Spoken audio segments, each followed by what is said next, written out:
ಅಶ್ವಿನಿ ಅವರಿಗೆ ಒಂದಷ್ಟು ಆರಂಭದ ವಾರಗಳಲ್ಲಿ ಅಂದರೆ ರಕ್ಷಿತಾ ವಿಚಾರ ಇರ್ಬೋದು, ಗಿಲ್ಲಿ ನಟನ ವಿಚಾರ ಇರ್ಬೋದು, ಅದೊಂಥರ ನೆಗೆಟಿವ್ ಆಗುತ್ತೆ. ಅಶ್ವಿನಿಯಲ್ಲಿ ಕೆಟ್ಟವರಾಗಿ ಕಾಣಿಸ್ಕೊಳ್ತಾರೆ. ವೀಕೆಂಡ್ ಎಪಿಸೋಡಲ್ಲಿ ಕೂಡ ತುಂಬ ದೊಡ್ಡ ಮಟ್ಟದಲ್ಲಿ ಈ ವಿಚಾರ ಚರ್ಚೆ ಆಗುವಂಥದ್ದು. ಇದೇ ಎಲ್ಲೋ ಒಂದು ಕಡೆ ಅವರ ಆಟವನ್ನು ಕುಗ್ಸಿದೆ. ಅಶ್ವಿನಿ ಅವರು ಅದೇ ರೀಸನ್ಗೆ ಏನೋ ಸೈಲೆಂಟ್ ಆಗಿದ್ದಾರೆ ಅಂತ ಅನ್ಸುತ್ತಾ? ಹೌದು, ಖಂಡಿತ. ಅಂದರೆ ವೀಕೆಂಡಲ್ಲಿ ಬರುವಂಥ ಕೆಲವು ಇನ್ಪುಟ್ಗಳು ಕೆಲವು ಸಲ ನೋವು ಮಾಡುತ್ತೆ, ಕೆಲವು ಸಲ ಮಾನಸಿಕವಾಗೂ ಕುಗ್ಸುತ್ತೆ, ಇನ್ನು ಕೆಲವು ಸಲ ಇದನ್ನು ಸೀರಿಯಸ್ ಆಗಿ ತೊಗೋಬೇಕು, ಚೇಂಜ್ ಮಾಡ್ಕೋಬೇಕು ಅಂತ ಅನ್ಸುತ್ತೆ.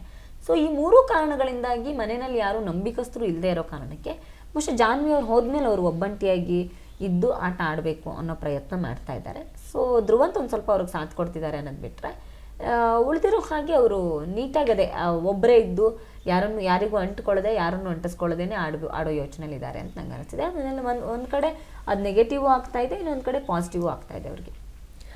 ನಾನಿಲ್ಲದೆ ಕೂಡ ಕಾವ್ಯ ಅವ್ರ ಆಟವನ್ನು ಅವರು ಆಡ್ತಾರೆ, ನಾನು ಇರಬೇಕು ಅಂತಿಲ್ಲ, ಅವರು ಇಂಡಿವಿಜುವಲ್ ಆಟ ಏನು ಆಡಬೇಕೋ ಅದನ್ನು ಆಡ್ತಾ ಇದ್ದಾರೆ ಅಂತ ಸ್ವತಃ ಗಿಲ್ಲಿ ಅವರೇ ಹೇಳ್ಕೊಂಡಿದ್ದಿದೆ. ಆದರೆ ಹೊರಗಡೆ ಜನರು ಹೇಳಿರುವಂಥದ್ದು ಏನಂತಂದರೆ ಅದು ಗಿಲ್ಲಿಯ ದೊಡ್ಡ ಗುಣ, ಗಿಲ್ಲಿ ಇರೋದಕ್ಕೆ ಕಾವ್ಯ ಇರೋದು, ಕಾವ್ಯ ಇನ್ನೇನು ಸೌಂಡ್ ಮಾಡ್ತಾ ಇಲ್ಲ ಅಥವಾ ಏನು ಆಟ ಆಡ್ತಾ ಇಲ್ಲ ಅಂತ ಒಂದು ಅಭಿಪ್ರಾಯ ಇದೆ. ನಿಮಗೆ ಕಾವ್ಯ ಹೇಗೆ ಕಾಣಿಸಿದ್ರು? ಕಾವ್ಯ ತುಂಬ ಇಂಡಿಪೆಂಡೆಂಟಾಗಿ ಆಡ್ತಾ ಇದ್ದಾಳೆ, ಆ ಕಾರಣಕ್ಕೆ ಕ್ಯಾಪ್ಟನು ಆಗಿರೋದು ಅವಳು. ಆ್ಯಂಡ್ ತುಂಬ ಸೂಪರಾಗಿ ಆಡ್ತಿದ್ದಾಳೆ. ಆ್ಯಂಡ್ ಅವಳಿಗೆ ವೀಕೆಂಡಲ್ಲಿ ಅದೇ ಅವಳ ಆಟಕ್ಕೆಲ್ಲೋ ತೊಂದರೆ ಬರ್ತಾ ಇದೆ ಅಂತಂದಾಗ ಅವಳು ಅದನ್ನು ಸೀರಿಯಸ್ ಆಗಿ ತೊಗೊಂಡು ಅದ್ರ ಮೇಲೆ ಕೆಲಸ ಮಾಡಿರೋದಿದೆ. ಸೊ ಅವಳ ಅಭಿಪ್ರಾಯಗಳನ್ನು ನೇರವಾಗಿ ಹೇಳೋ ಪ್ರಯತ್ನ ಕೂಡ ಮಾಡಿರೋದಿದೆ. ಹಾಗಾಗಿ ನನಗೇನು ಹಾಗೆ ಅನ್ಸಲ್ಲ. ಈಗ ಗಿಲ್ಲಿ ಅಂದರೆ ಬೇರೆ ಯಾರೋ ಅವಳಿಗೆ ಜಂಟಿಯಾಗಿ ಸಿಕ್ಕಿದ್ರೆ ಅವಳು ಇಷ್ಟು ದಿನ ಇರ್ತಿರ್ಲಿಲ್ಲ ಕೇಳಿದ್ರೆ ಇರ್ತಿದ್ಲು.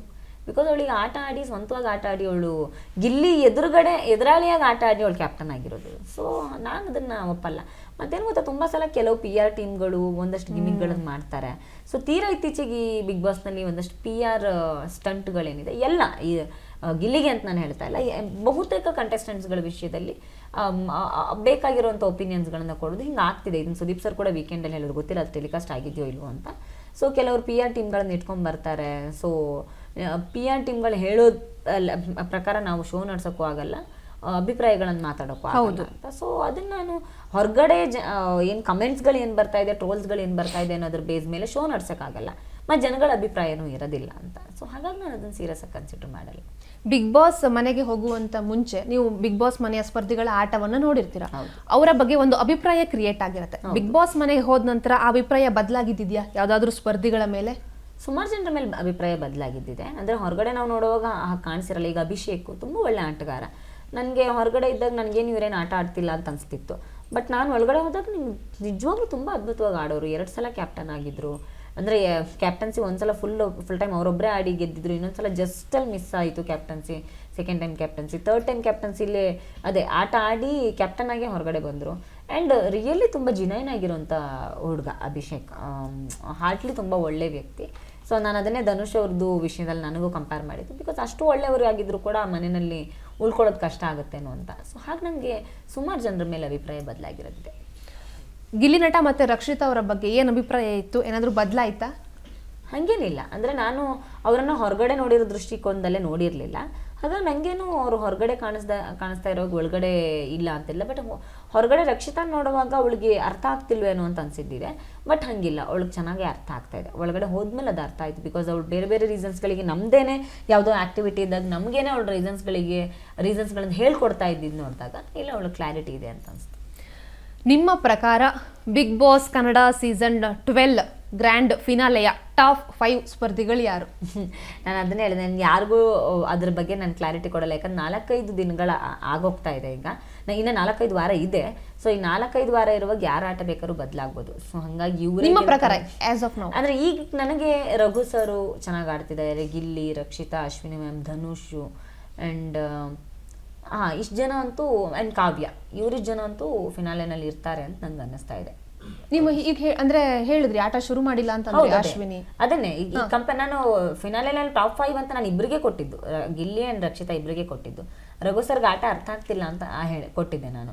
ಬಟ್ ರಘು ಸರ್ಗೆ ಆಟ ಅರ್ಥ ಆಗ್ತಿಲ್ಲ ಅಂತಂದ್ರೆ ಕೆಳಗಡೆ ಇರೋರ್ಗಿಂತ ಬೆಟರ್ ಆಗಿದ್ದಾರೆ ಅವರು ಅಂತ. ಸೊ ಅವ್ರು ಅರ್ಥ ಮಾಡ್ಕೊಳ್ಬಲ್ರು ಅಂತ. ಉಳಿದಿರೋ ಧನುಷ್ ಮತ್ತು ಅಶ್ವಿನಿ ಅವರು ಆಟ ಶುರು ಮಾಡಿಲ್ಲ, ಬಟ್ ಶುರು ಮಾಡಿದ್ರೆ ಬಹಳ ಬೇಗ ಅಲ್ಲಿರ್ತಾರೆ ಅಂತ. ವಿನ್ನರ್ ಯಾರು ಆಗ್ಬೇಕು ಗೊತ್ತಿಲ್ಲ, ಅದೇ ನನಗೂ ಇರೋ ಗೊಂದಲ. ಅಲ್ಲ ನಿಮಗೆ ಪರ್ಸನಲಿ? ಇಲ್ಲ, ನನಗೆ ಅಂದ್ರೆ ಏನಾಗುತ್ತೆ, ನಾವು 105 ದಿನ 11 ಸೀಸನ್ ಇದ್ದಾಗ ನಮ್ಗೊಂದು ಪರ್ಸನಲ್ ಕನೆಕ್ಷನ್ ಬಿಲ್ಡ್ ಆಗಿರುತ್ತೆ. ಬಟ್ ಇವ್ರ ಜೊತೆ ಆ ಥರದ್ದು ಯಾವುದೇ ಪರ್ಸ್ನಲ್ ಕನೆಕ್ಷನ್ ಬಿಲ್ಡ್ ಆಗಿಲ್ಲ ನಂಗೆ ಈ 4 ವಾರದಲ್ಲಿ. ಯಾಕಂದರೆ ಹೋಗಿದ್ದು 1 ವಾರ ಫುಲ್ ಅತಿಥಿಯಾಗಿ ಗೆಸ್ಟ್ ಆಗಿದ್ವಿ, ಸೊ ಅವ್ರು ನಮ್ಮಿಂದ ಡಿಸ್ಟೆನ್ಸ್ ಮೇಂಟೈನ್ ಮಾಡಿದ್ರು. ಇನ್ನು 2 ವಾರ ಬರೀ ನಂದು ವಿಲನು ಆ ಕಾನ್ಸೆಪ್ಟೇ ಬಂದಿದ್ದರಿಂದ ಯಾರ ಜೊತೆಗೂ ವೈಯಕ್ತಿಕವಾಗಿ ಬಾಂಡಿಂಗ್ ಬೆಳೀಲಿಲ್ಲ. ಹಾಗಾಗಿ ಯಾರು ವಿನ್ ಆಗಬೇಕು ಅಂತ ಕ್ಲಿಯರಾಗಿ ಹೇಳಿದ್ದಕ್ಕೆ ನನಗೂ ಅನ್ನಿಸ್ತಾ ಇಲ್ಲ ಈಗ. ಓಕೆ, ಕೊನೆಯದಾಗಿ ವೀಕ್ಷಕರಿಗೆ ಏನು ಹೇಳ್ತೀರಾ? ಆಟವನ್ನು ಆಟವಾಗೆ ನೋಡಿ, ಬಿಗ್ ಬಾಸ್ ಮನೆ ಆಟವನ್ನು. ಯಾಕಂದರೆ ಒಳಗಡೆ ಸಂದರ್ಭಕ್ಕೆ ತಕ್ಕಾಗೆ ಸ್ಪರ್ಧಿಗಳು ಒಂದಷ್ಟು ಏನು ರಿಯಾಕ್ಟ್ ಮಾಡಿರ್ತಾರೆ. ಸೊ ಅದು ವೈಯಕ್ತಿಕವಾಗಿ ಅವ್ರ ಜೀವನದ ವ್ಯಕ್ತಿತ್ವ ಅಂತ ದಯವಿಟ್ಟು ಕನ್ಸಿಡರ್ ಮಾಡಬೇಡಿ. ಬಿಗ್ ಬಾಸ್ ಮನೆಯಿಂದ ಹೊರಗಡೆ ಬಂದಮೇಲೆ ಅವ್ರಿಗೆ ಅವ್ರದ್ದೇ ಆದ ಬದುಕಿರುತ್ತೆ. ಯಾರೂ ಕೆಟ್ಟವರಲ್ಲ, ಯಾರೂ ತುಂಬ ಒಳ್ಳೆಯವರು ಅಲ್ಲ. ಸೊ ಹಾಗಾಗಿ ಅವ್ರು ಒಳಗಡೆ ಇದ್ದರು, ಹಿಂಗಿದ್ರು, ಇವ್ರು ಹಿಂಗೇನೆ ರಿಯಲ್ ಲೈಫಲ್ಲಿ ಅಂತ ಜಡ್ಜ್ ಮಾಡಬೇಡಿ ಅಂತ ಅಷ್ಟೇ ಹೇಳ್ತೀನಿ. ಎಸ್, ಇಷ್ಟೊತ್ತು ಏಷ್ಯಾನೆಟ್ ಸುವರ್ಣ ನ್ಯೂಸ್ ಜೊತೆಗೆ ಸಾಕಷ್ಟು ವಿಷಯಗಳನ್ನು ಹಂಚ್ಕೊಂಡಿದ್ದೀರಾ, ಬಿಗ್ ಬಾಸ್ ಅನುಭವವನ್ನು ಹಂಚ್ಕೊಂಡಿದ್ದೀರಾ. Thank you so much. ಮುಂದಿನ ದಿನಗಳಲ್ಲಿ ಎಜುಕೇಷನ್ ಮಾಡಬೇಕು ಅಂತ ಅಂದ್ಕೊಂಡಿದ್ದೀರಾ, ಆದಷ್ಟು ಬೇಗ ಎಜುಕೇಷನ್ ಪೂರೈಸಿ ಅಂತ ನಾನು ಹಾರೈಸ್ತೀನಿ. ನಿಮ್ಮ ವೈವಾಹಿಕ ಜೀವನ ಇನ್ನಷ್ಟು ಸುಂದರವಾಗಿರಲಿ ಅಂತ ಹಾರೈಸ್ತೀನಿ. Thank you. ಎಸ್, ಇದಾಗಿತ್ತು ಬಿಗ್ ಬಾಸ್ ಕನ್ನಡ ಸೀಸನ್ 11 ಸ್ಪರ್ಧಿ ಚೈತ್ರಾ ಕುಂದಾಪುರ ಅವರ ಮಾತುಗಳು. ನೇರ ದಿಟ್ಟ ನಿರಂತರ ಸುದ್ದಿಗಾಗಿ ನೋಡ್ತಾ ಇರಿ ಏಷ್ಯಾನೆಟ್ ಸುವರ್ಣ ನ್ಯೂಸ್.